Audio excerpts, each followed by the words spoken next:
Welcome to the Kindness Project, the podcast designed to share stories of kindness and share how kindness can make positive change in our world, one small act at a time.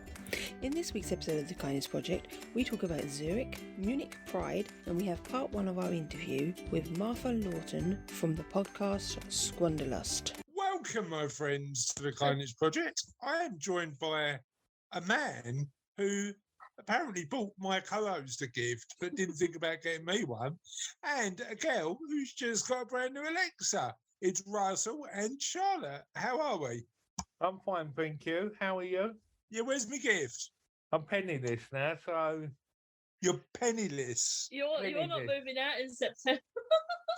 You are absolutely pricey because you've spent all your money on Charlotte, yeah? Totally. No, it was an Echo that I'd upgraded, and I thought Charlotte might like it for university. Amazing. Thank you, Raz. That is, as befitting of the podcast, a very, very kind thing to do. Well done on that. What's been happening then, Russ? We haven't seen you for a while, have we? Because we've been on our sort of hollybobs. You was away, and there was no Wi-Fi last time we tried this. Yeah, so, true. Yeah, I did miss you. Oh, cheers, thanks, mate. Russ. Yeah, so... Yeah, we had a bit of Wi-Fi trouble, didn't we? So we had to scrap it. I'm just sitting there wondering, now I can actually see what you're wearing now. I'm wearing a cushion. A cushion? And nothing else. Oh, lovely. You can clearly see the collar of his shirt. Sort of. Don't break the illusion. I'm just wearing a cushion. You're taking the leaflet out of my book then? Yeah, going naked to meetings. Yeah, that's it. Spot on. No, I'm wearing I'm wearing a blue shirt, mate. There you go. Would you like? Very nice. Quite a nice blue shirt, actually. But I'm just resting my chin because we're doing this. We're recording live from our sofa. Yeah. So I'm resting my chin on a little cushion. We're better to do a casual podcast than on your sofa. Well, you know what? I think all podcasts should be from the sofa, don't you? That's right. Yeah, it's a bit of like an informal style to the... Fun fact, the first time we recorded the podcast, it was just 2 chairs and a mic. 2 chairs and a mic. We didn't even have a laptop. We had a laptop. Yeah, I mean, we've recorded in all sorts of places. We've recorded abroad. Right. We've recorded here. We've recorded from the sofa, from the table. I've never done it naked. No way. Really? How about that time when you had the camera off? No. Oh, right, okay. Fair enough. Usually that's what I do in our interviews. Switch the camera off and take me top off. Interviewing topless with Russ. Interviewing topless it's almost as good as cooking topless with Russ. Russ interviews. Watch out for Stephen Bartlett. Interviewing topless with Russ is going to be right. the new top podcast. Just out of interest, Charlotte, what stories can we share about our travels that won't get us in a lot of trouble? Quite a few. Went swimming in a lake. We went swimming in Lake Zurich, Russ. I did see it. Is that the one where you posted the pictures from over the sea? No. So that we actually went swimming in Helsinki, and that was by the sea. Yeah. But we also went swimming in the lake. Now, what I didn't realise, it was cordoned off, though, wasn't it? Sorry? The lake had a little cordon around it. Yeah, exactly. Yeah, not the entire lake, just the bit you could swim in. But yeah, I did see it. But here's what I didn't realise. You know, like you learn a new thing every day about people you thought you knew really well. Charlotte Russ, she don't like tap water. We already discussed this last episode. Maybe more appropriate to this story that you learned I have a fear of. Oddly enough, that was on the episode that I couldn't make it for. And yeah, I did listen to it back and I was disgusted with the sound of that tap water.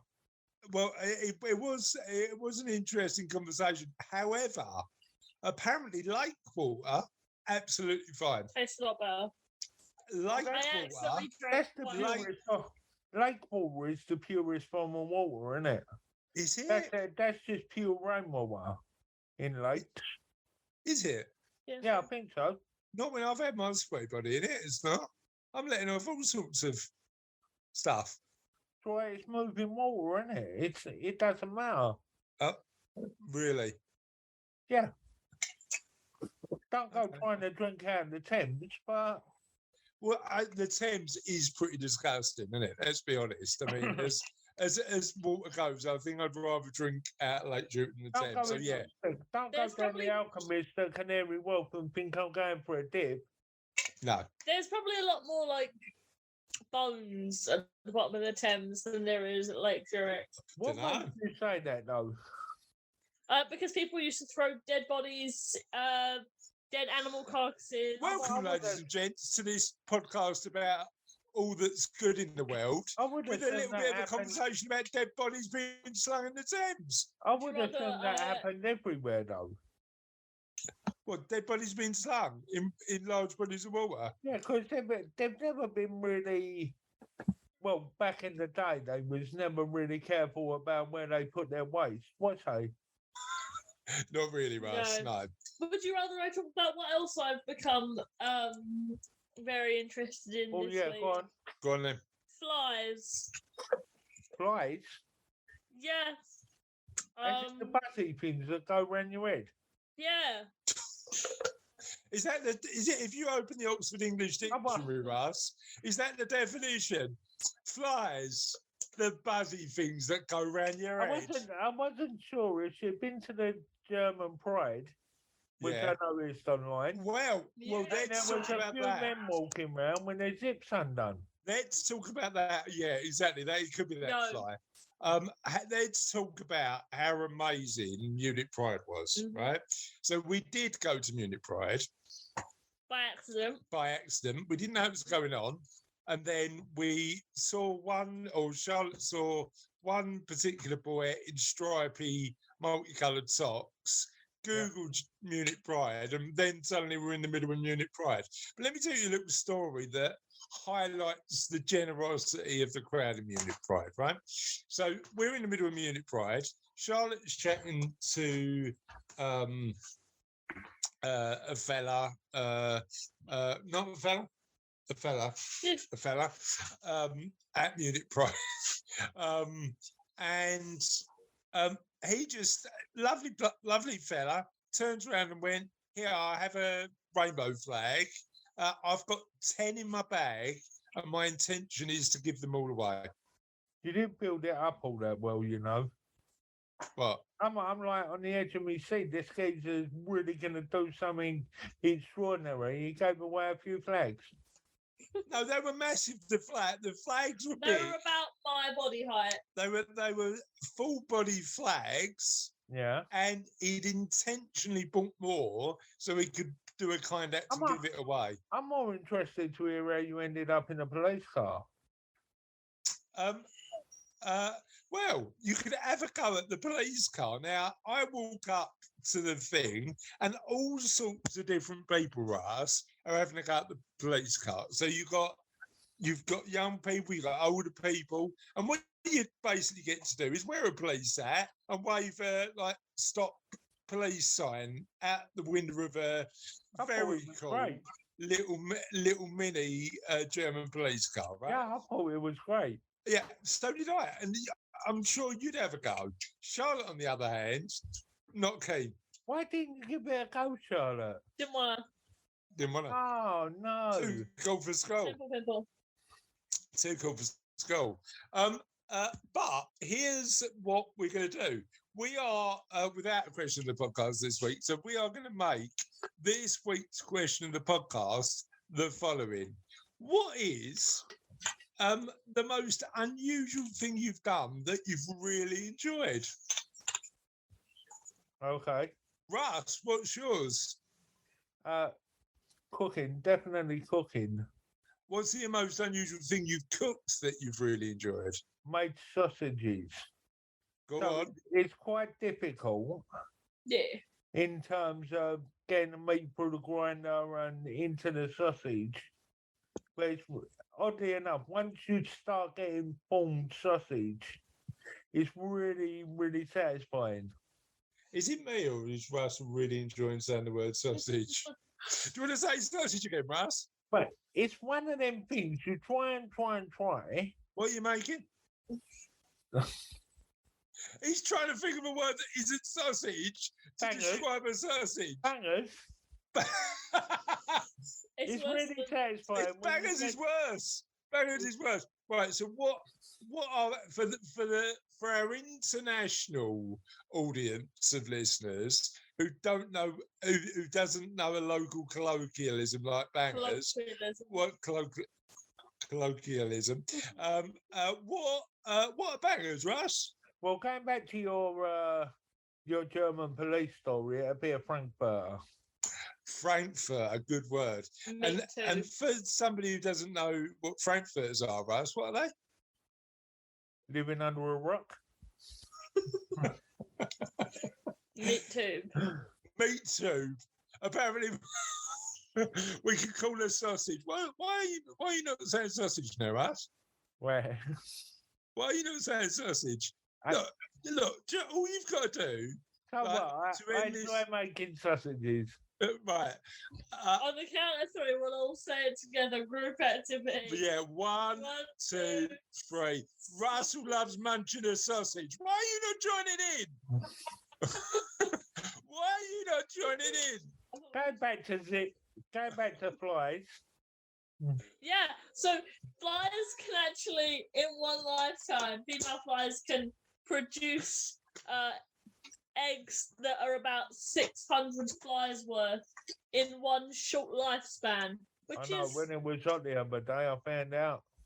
Did you? Was your sausage making? I wasn't. I mean, don't make sausages while the flies are about, Russ. Don't do that. Russ, I'm so sorry for him. I know. What? Right, sorry. Let me just get this straight, right? Russ loves I'd have nothing to do with him if we wasn't sausage. Related by blood. Russ loves making and munching sausage, and suddenly it's my fault. No. Hold on. What? At no point did I say I like munching sausages. But you don't eat the sausages you make. I gave them to you and Daddy. I like munching sausages. There's nothing wrong with that. I like good sausage. Anyway, on that note, the question of the podcast this week is question of the podcast this week. Podcast. That's podcast. Question. I'm tired. Question of the podcast this week is: what's the most unusual thing you've done that you really, really enjoyed? And you can get in touch in the following ways. On Twitter, we're at All of Kindness. On Facebook, we're at the Kindness Project. If you want to find us on Google, it's the Kindness Project Podcast. If you want to go directly to the website without that Google faff, it's www.thekindnessproject.co.uk. If you want to find our email without going through the Google faff or the website faff, it's other@thekindnessproject.co.uk. If you want to find us anywhere else, oh no, we don't have anywhere else. No, we don't. But you can find us in so many places. On that note, let's move on to Kindness News. Oh, sorry, did you want to do it? Kindness News. Raj, do you want to do it? I'm busy munching a sausage, mate. You could see him considering what his response was going to be as he reached. This is what I love about producer Russ. Producer Russ, you know that he's got a good answer because he licks his lips, reaches for, like he's eating a sausage, reaching for the mute button, reaches for his unmute, and then delivers a line so perfect. You know what? What was the other line he come up with that just made us crack up? I can't remember. That was a link between living on the edge and living on the veg. Living on the edge versus living on the veg. Genius. Right. So this week's Kindness News medical edition is off-duty Royal Packworth nurse saves man who had heart attack. An off-duty cardiology nurse helped saved a man's life after he collapsed with a heart attack. Miroslav Ziazos, apologies for the mispronunciation, had the cardiac arrest shortly after leaving the shop in St Ives, Cambridgeshire on the 21st of June. He didn't breathe for 8 minutes. Deputy Sister Claire Chapman arrived within minutes of his collapse and helped give him CPR. Miss Chapman from the Royal Papworth Hospital NHS Trust said she was glad she was there at the right time. 2 off-duty police officers were first on the scene after that. Miss Chapman had just been shopping for tea that night. She saw a group of people as she left the shop, went over, found that somebody had collapsed, checked his pulse, and saw that the colour was draining from his face. She said instinct kicked in. She went into autopilot, performing CPR in rotation with a couple of other people, and we managed to get the man breathing again. Mr. Can you try and pronounce that? Ziados was taken to Royal Papworth, Cambridge, for emergency insertion of stents to unblock his arteries. And his son Matthias and daughter-in-law Monica presented her with flowers to say thank you. The doctor said that without Claire's actions, my father-in-law would not have survived. If it had to happen, we are so glad it happened when it did, when people were about to help. Miss Chapman said, you hope to never use your CPR skills, but it's so important. We are all trained in case this happens. I'm just glad I was there at the right time. That is an amazing story. And actually, it does make you think, because I did CPR training and first aid training as a kid, and I've never ever done it again. Like, I probably did it when I was sort of 11 or 12. But we could all benefit from knowing what to do in an emergency, don't we? What do you think, Russ? Yeah, I totally agree. I'm always saying to Kay about the boys, because we live near water, it's essential that they learn to swim. Because kids love getting in water. Yeah, 100%. But how dangerous water is, it's essential that they know what to do. Yeah, 100%. And it's some of those just like life skills that I think we could all benefit from. I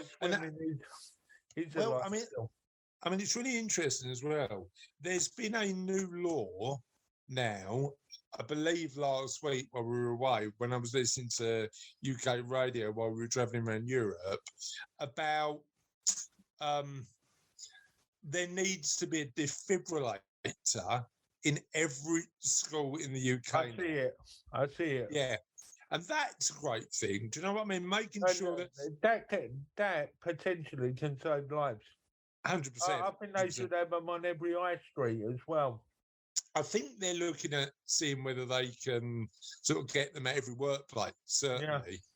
I think. Well, you look at football in particular, because they're quite prominent in stadiums. Yeah. And the amount of people that have been saved by having them on site. I think part of the challenge is how do you use them. So I think any sort of, we're not all going to be trained paramedics, nurses, or doctors, but having some core first aid skills. Yeah. Seems quite important. What do you think, Charlotte? I did, I think, one lesson of first aid, and they make you do these things where you watch the videos and like, what must you do in the case of emergency? And like, I don't ever remember doing first aid or CPR. I did it when I was in the Cubs. I never did CPR. Yeah, I did a first aid course, and I got a badge for it. No, I don't remember that. I know you were a good swimmer. Anyway, on that note, let's move on to our interview. It's with Martha Lawton from the podcast Squanderlust. Martha's an amazing lady, brilliant at what she does, and we talk a wide range of subjects. But how to be kind to yourself around money is one of them. But also how to, interestingly, the conversation went on a number of interesting tangents, including ADHD we spoke about, and how to make sure that you were being kind to yourself when you realise that you've got ADHD. So let's listen to part 1 of the podcast and talk to Martha. Martha, thank you for joining us today on the Kindness Project. How are you? I'm really well. Good. I'm enjoying having a cup of coffee with you. It's nice to be here. It's a beautiful sunny You know day. what? I mean, we're recording this on a Friday morning. You just need a coffee, don't you? I've gone for a swim, which was nice, but a coffee on a Friday morning is good. And what's your normal coffee of choice? What do you normally have? I would normally have a decaf cappuccino. Okay. I have ADHD, which means I take a stimulant medication, which means additional stimulants on top are not a good idea. I should have known that before we made you that coffee, to be honest. Well, because I didn't take my meds this morning, The coffee might be useful. I'm topping myself up Good. with caffeine instead. Do you find that actually using other stimulants helps like that? Have you got to be careful mixing and matching? How does it work? I do have to be a wee bit careful with mixing and matching like that. Apart from anything else, it affects my blood pressure. Right. So there's a real medical reason to not mess with that. We're going way off topic. We're starting way off topic, which is normal for the Kindness Project, which is good. And help me understand, when were you diagnosed with ADHD? When do you? I was diagnosed last January 2021. I was diagnosed. Quite recently, then. It's really recent. Yeah. And it's been completely life changing. Getting glasses for my brain. Yeah. So the diagnosis has helped you work out what the challenge. Yeah, massively helped me. What did you assume it was before you had the diagnosis? I thought I was lazy, careless, a procrastinator, just not very good at life. Yeah. And I thought I was I thought I was a bit scatty and disorganised and bad at time management, which is weird because I'd spent hours, days of my life learning systems to manage my time, manage projects, organise myself. Yeah. I'd put a huge amount of effort into those things, and it was just that my brain wasn't cooperating. Yeah. So I couldn't possibly have actually been lazy because the amount You were working of so effort hard. I was putting in Gotcha. to try and actually compensate was huge. That's really interesting. Yeah. So, and again, if I'm wrong, tell me. But I'm just fascinated by this. So, is there an element of freedom in that diagnosis in terms of sort of saying, right, well, I know what the issue is now, and I can do stuff to deal with it? Massively. Yeah. It's so validating. It's so huge. It's allowed me to let go of a lot of shame. Yeah. To, I'm not questioning anymore what's the matter with me. Yeah. And instead I am, as I said, I'm able to actually implement all of these systems that I learned for years and years. That And weren't make working them more for me. effective. And make them way more effective because I know what qualities about them will be effective and what I need to do to compensate for the way my brain works. And I think this might be a bit of a recurring theme, actually, because just those elements of our life that we sort of feel guilty about and feel shame about, that we just don't that getting to a point where you've got the freedom to say, actually, I'm going to make positive change is really interesting, isn't it? Sure, yeah, absolutely. Yeah, to stop working against your own natural nature, yeah. and instead accept this is how I think, this is how I work, and I'm going to work with that, play to my strengths, and not fight that. Allows you to then put in place the kind of compensating systems. Yeah. Instead of thinking, I have a saying, make willpower redundant. Yeah. One of the issues with ADHD is a kind of reduced willpower, effectively. Gotcha. And so this was always a saying of mine. I've been saying this for a long time, but I now really believe in it because I have to do it. Yeah, Like, yeah. Understand. I mean that. Yeah, as you say. I mean, and again, we'll talk about. I'm pretty sure we'll talk about sort of financial well-being, but yeah. Part of my own personal affirmation is if I don't need to think about my future financial plans, that's great. If I can automate as much as I can, just automate it, just make sure it works, and then I haven't got to worry about it then. You know, it's one job off the list that I need to worry about. Amen. Anyway, 5 minutes in, we don't even know who you are, Martha, so we need to probably start with a bit of an introduction. So tell us a bit about you. Sure. Okay, so I'm Martha. I am a financial educator and coach, and I do a podcast called Squanderlust, which is about the emotional side of money. I'm married. I live in northeast London. I like gardening and cooking spicy food. There we go. That's a pretty amazing. Broad So, introduction to me. couple of questions on that. Spicy food. What's your signature dish? What's the dish where? What's my signature spicy dish? So, I went on a real thing a year or so ago about cooking different kinds of dal, like lentil curries. Okay. Because it's cheap and delicious and healthy. And I sort of scoured the internet for a whole bunch of different recipes. And you think, okay, lentil curry, how many different kinds can they be? But basically every region of India, every little area has got its own version. Yeah. And so I have been learning how to make, all these different types of lentil curries, which are... So lentil curry is your... I would say that is one of my kind of top... Okay. Yeah, top dishes for like spicy, delicious spicy foods. Yeah. And what's the lentil curry that you've found that is the one that you think, I love that? There's a kind of a coconutty one with curry leaves in it that's very it's got a real...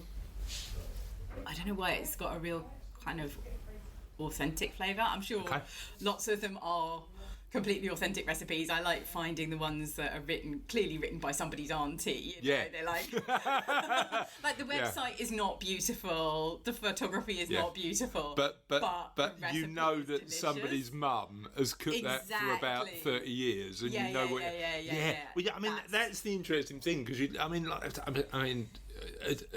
as most of our listeners probably know, particularly if you're in the UK, it might be different in the country you're listening to this from, but a lot of the curries we eat in restaurants in the UK aren't actually Indian, are they? No, they're Bangladeshi by nature, because of the sort of nature of the people who came over and ran them, and it's interesting when I've got some Indian friends where you go to an Indian wedding and it's just sort of like these amazing different flavours that you just wouldn't have if you went to a conventional British Indian restaurant. It's just completely different. Exactly. So I really love discovering all those different flavours, and then trying something that, as you say, somebody's mum's been making for 30 years. Amazing. Love it. What's the worst website you've seen with a curry? Oh, the worst one. So there was one, and I have managed to make the dish, and it was really delicious. I found this one that does a kind of like a creamy curry with prawns and stuff in it. It was really good, but it was probably the ugliest website I've seen in a long time. Is there a correlation between how ugly the website is to how good delicious the food is? Yes, I think you can actually correlate those. Amazing. But also, the recipe was written by somebody who's never tried to write a recipe down before, and you didn't really have a proper ingredients list at the top. Gotcha. It was very much like something random would appear halfway through, and like, I'm prepared add a pinch for that. Of this. Assuming you've got that in the cupboard. Assuming you've got it in the cupboard. The quantities were definitely a bit like a pinch of this and a handful of that.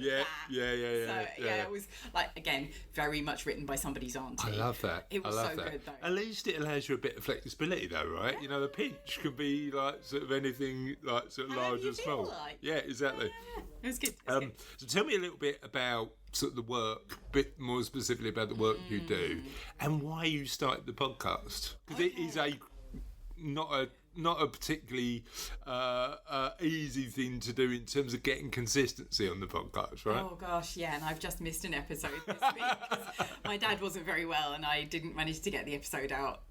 But it's okay; it'll come for early next week. That's how that's going to happen. Good.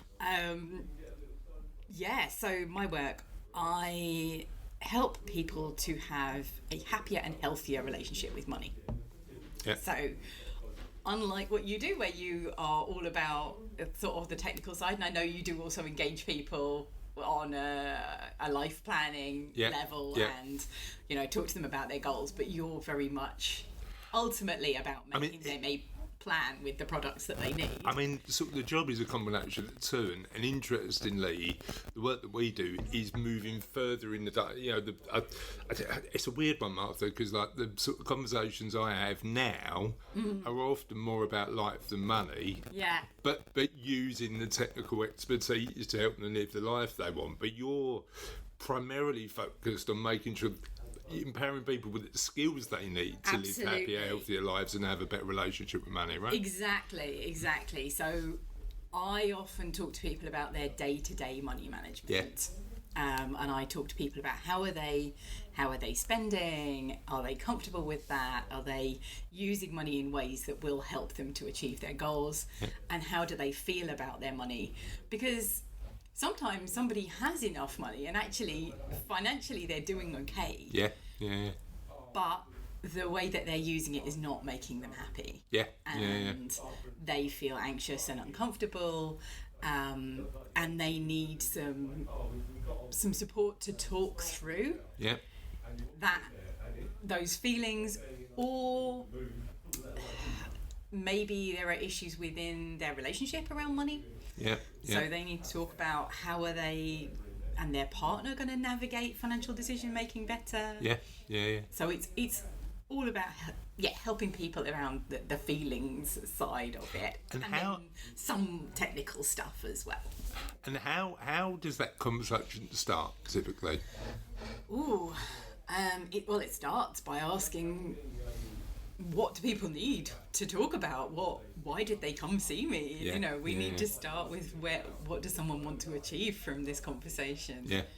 And then I can try and work out how they can get there. And typically, how might it start for somebody who's come to see you? What would be the pain point where they're going, you know what, this is now getting to a point where I need to do something about that. I need to do something about it. So there's a few things. One would be somebody who's realised that they are consistently overspending. They know they've got enough money. They know they're not in problem debt where they're likely to miss payments and be in that kind of struggle, but they are not building up savings and building wealth in a way that they absolutely could if they changed how they manage their money. And they need to rethink that kind of habitual day-to-day stuff. But they're not sure how to get going, and potentially they have really conflicting personal priorities. So you get a lot of people who have never really thought about the most important personal priorities, and so there's always a justification for spending because they can pick and mix those priorities to justify any given spend. You know what? I mean, it's interesting, isn't it? Because a lot of the work that when I'm thinking about this sort of stuff, a lot of the spending people do is habitual, isn't it? They've just got into the stage where they assume that they need to spending on what they've always, or what it seems like they've always spent on. So how do you break that connection? And what do you do to break that connection? So it's so personal. It's so personal. I do tend to start with people's values.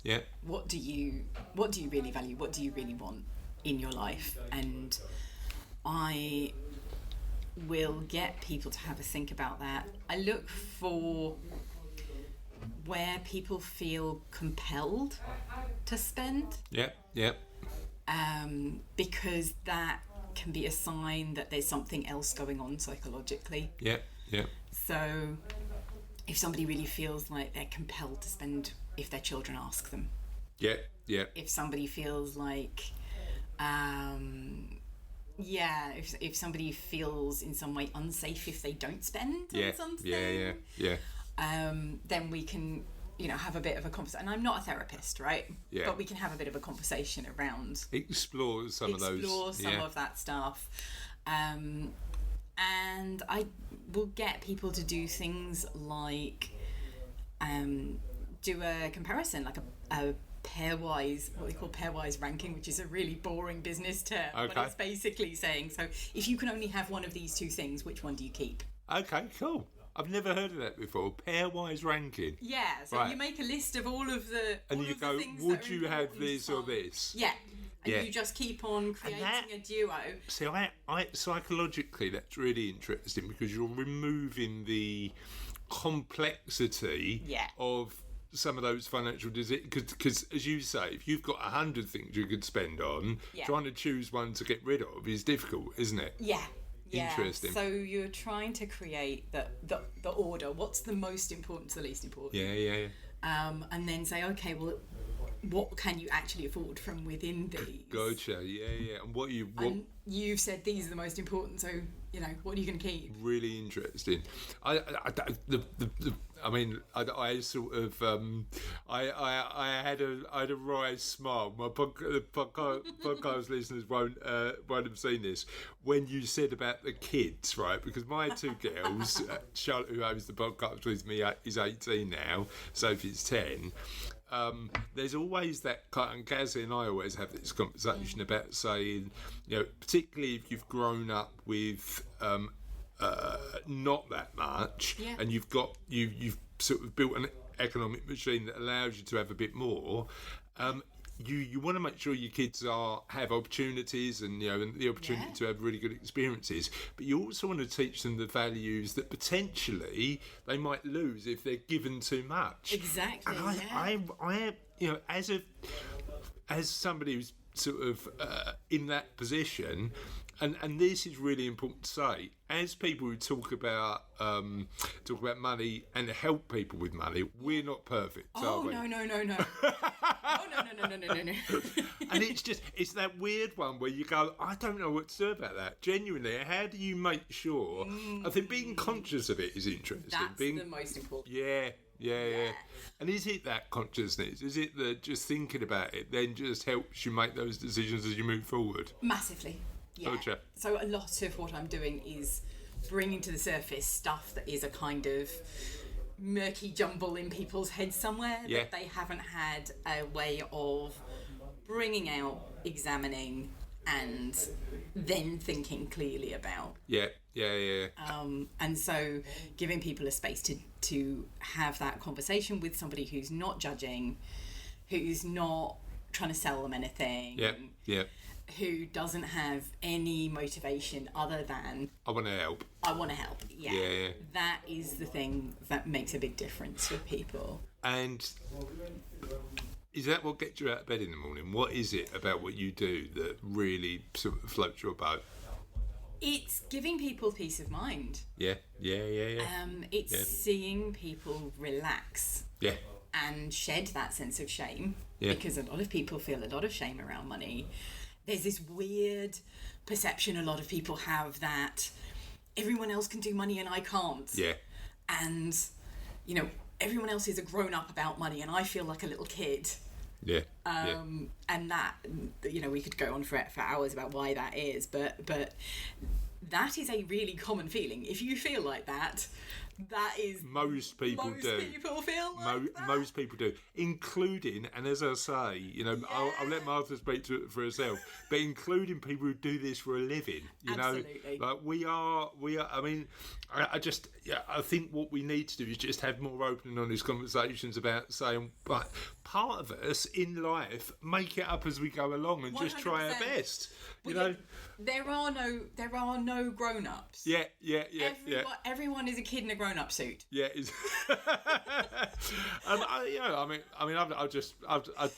I don't know whether I've got grown-up clothes, to be honest, but yeah, just saying, look, we are like, that you do build experience, you do build knowledge, we are good at helping people, but I think part of that is just saying, it is human to sort of not get this stuff perfect, but move into a better place by taking incremental steps is what we want to be doing. So tell me a bit about the podcast then. What made you start it? Yeah, so the podcast is about the emotional side of money, the psychology of money, which wasn't a topic that was being discussed a lot when we got started in 2019. I'm seeing a lot more discussion of that topic now. Yeah. And that's amazing. I'm really, really thrilled by this. People who have much bigger platforms than me are talking about it now as well, which is great. So it was started between myself and a friend. And she's moved on to other projects now, and it's me and usually a guest. Sometimes I talk on my own now. And we pick a topic to go deep on in each episode. Okay. So that might be a bit of behavioural science that affects how people think about money, and we'll talk a bit about some of the evidence and the experiments behind it, but we'll also talk about the implications. Yeah. And fundamentally, it's a self-help podcast. So we always try to end every episode with tips, advice. What could you take from this and what can you do? Yeah. And we've had... So we also have sort of people's stories. We've had a couple of really good episodes with a clinical psychologist who does relationship therapy. So we've done one on money secrets that was really interesting. Between couples. Yeah, interesting. That was super interesting. So how people end up keeping secrets about money. What kind of secrets they keep, and what happens when a secret is revealed in some way, whether it's found out or whether it's told. Yeah. And we've had we had an author come on talk about her book, because her novel was all about kind of money and the secrets around that, which was really fun. So many different fun, interesting people. I love it, and I always find that I always learn a lot from speaking to my guests, including you, Martha. I'm really enjoying this conversation. Hear me jump in there, just assuming it's me. Thank you. Yes, I am genuinely insightful. No, I appreciate it. I was going to go more generic, and then just I thought you might give me a chance to go specific, but clearly not. No. Giant ego. Yeah.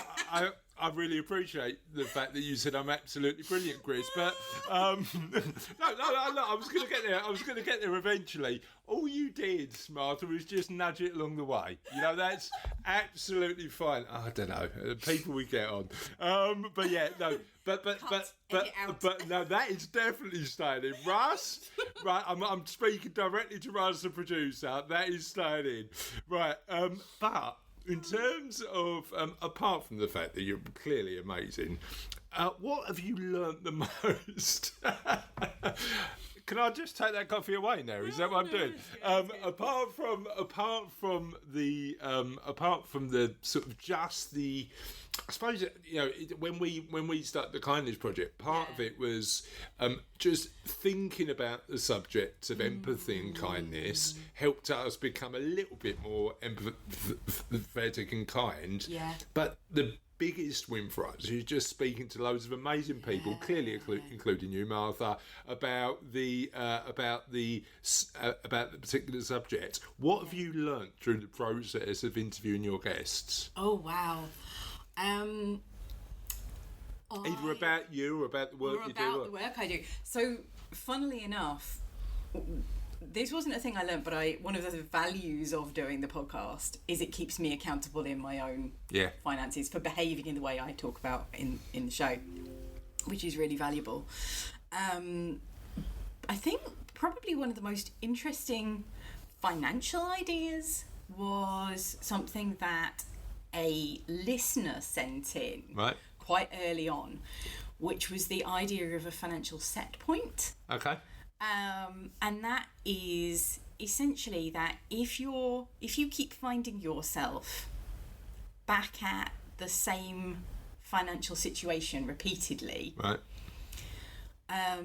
That is your set point. Right. It's essentially your financial comfort zone. Gotcha. Yeah. And it means it's something to think about. So some people don't have one. Lots of people, plenty of people who don't have one, and their finances just kind of, they think rationally and they do what they need to do, and they grow their money over time. Well, I mean that is true, but I don't think anybody is 100% rational about all the decisions they make. No. But if you are somebody who keeps on coming back to the same point with your finances, then you probably have this kind of financial default set zone. And even if you earn more, you'll default back to spending until you get back to that amount. And I realised I had a really low financial set point. My set point had been set when I was a student. Right. Interesting. And so my financial comfort zone was a kind of, look, if I've got a couple of £100 in the bank so that I can deal with a little problem if it turns up, I'll be comfortable. I'll be comfortable. So as the life develops, your mental set point when it comes to money is I don't need to worry about that, because when I was a student I was okay with that level of that. Interesting. Because at that point my mum and dad would have rescued me. And I hadn't really mentally moved on to a kind of adult position of, look, I own my home. I need to have money in case the boiler breaks down. I also need to be building. I like that concept. That set point of just this is where I'm actually comfortable. Not taking into the fact that your life might have changed over time. Interesting. And so that was really mind-blowing for me, and I think realising it is something that can completely change your behaviour, because the minute you see that, you say, oh, that's not an appropriate set point. And some people, I mean, I could put a number on mine, right? I could say, okay, it's £200 in the bank. For some people, it's a percentage of what their income is. And so for some people, the percentage is actually higher than their income. Right, okay, So their set point is more than they have at all times, but also recedes into the distance. Right. The more they chase it, so it's never enough. Sure. And that people, creates a bit of an emotional challenge in terms of they never feel safe, they never feel comfortable, they're always chasing. And for some people, the financial set point is a negative value. And they are perpetually in debt. Because their set point is perpetually lower. And if their income rises, they actually get into more debt. Because the set point is related to income, but it is a negative. Interesting. And so again, earning more will only get them into more debt rather than that. So that makes sense, actually. And it's interesting. Sort of my sort of the clients we deal with who are typically in pretty good financial situations. And again, this is definitely a first world problem, but part of some of the challenges I face with my clients is they've always been really well disciplined when it comes to money. They've got the stuff on their bucket list they want to achieve, and trying to get them to spend is sometimes a challenge, because we're saying, look, we've done the planning, we've done the sort of analysis, you're never going to run out of money again, shall we spend some more? I think part of the challenge is that these sort of things aren't that emotional transition isn't something you can do immediately, is it? So how long when you're working with a client might it take for them to transition from a fixed standpoint emotionally that they've been in for potentially a couple of decades or more, through to something where they go, you know what, I feel a bit more comfortable. How long is a piece of string? Yeah. Some people, as you say, some people have been in that mindset for a really long time. And the longer we've been in it and the more habituated we are to it, the harder it's going to be to make a change. That also, though, is affected by other circumstances. So if other things in their life are changing at the same time. Yeah. And there are other kind of external circumstances that are changing. They'll be in a change point where they'll be more comfortable to consider something different, because everything's up in the air. Yeah. Whereas if nothing else is changing and this is the only thing, you're pushing against a lot more resistance. Gotcha. In some ways. Yeah. But it is, so for some people it can be quite quick if they're really ready and they've done a lot of, I guess, thinking about themselves on that kind of personal level before, if they've been doing a lot of personal development anyway. So that was part one of the podcast. What do you think? It was good. Yeah, it was good. And then it is...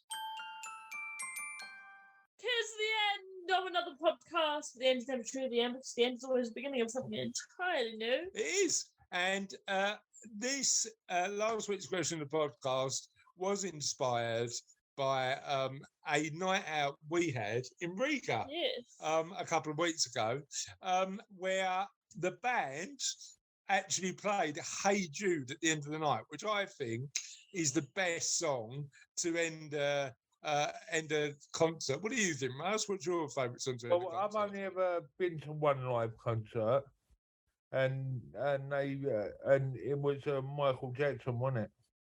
And he played the Beatles Come Together. That's good. That's good. That was a fabulous version of that.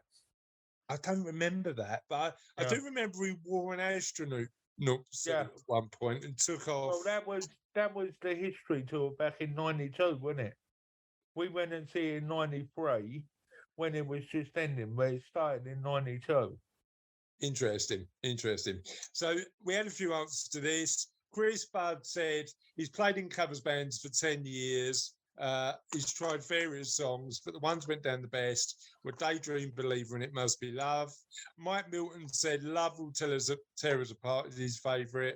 Heidi Ball said Good Riddance. I don't know if I've heard that. What's that? And John Cook said Still Crazy after all these years. I just cry thinking about it. That, my friends, is the end of another podcast. Hope you have a lovely and amazing week, and we'll see you next time on the Kindness Project. Bye. Bye.